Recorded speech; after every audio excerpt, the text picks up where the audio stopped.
Turning now to another busy night in Milwaukee for the Republican National Convention. Just a few minutes ago, the crowd heard from vice presidential nominee J.D. Vance for the first time since he was picked on Monday. Let's head to John Croman, who is live from the convention in Milwaukee after checking in with the Minnesota delegation today. Hi, John. Hey, you know, the people here are definitely pumped about the man who took the stage, the guy from Ohio who came here to the Fiserv Forum in Milwaukee and electrified the crowd tonight.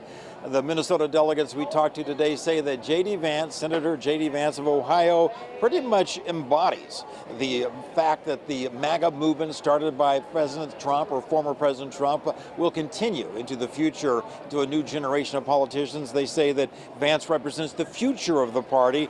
They're also depending on this mega MAGA ticket to draw support from people who've stayed on the sidelines in the past or just haven't thought elections matter.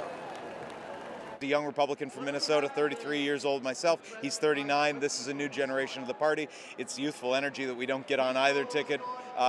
Certainly with the Democrats. Now we've got it for the first time in decades. Vance is a very good candidate, and I think that Vance is probably picked because that's going to be Trump's successor in 4 years. Now, we also talked to NBC political correspondent Vaughn Hilliard tonight, who told us the reason the Republicans are so confident that they can flip Minnesota and other states that went for Biden last time is the unity that's being shown at the convention floor here in Milwaukee.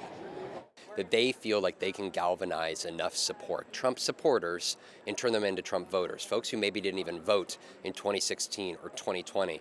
And in places like Michigan, Wisconsin, and Minnesota, that if they can galvanize that base that are drawn to issues. Now, Senator J.D. Vance has made headlines for saying the U.S. should pull support from Ukraine and that country should just cede part of its territory to Russia.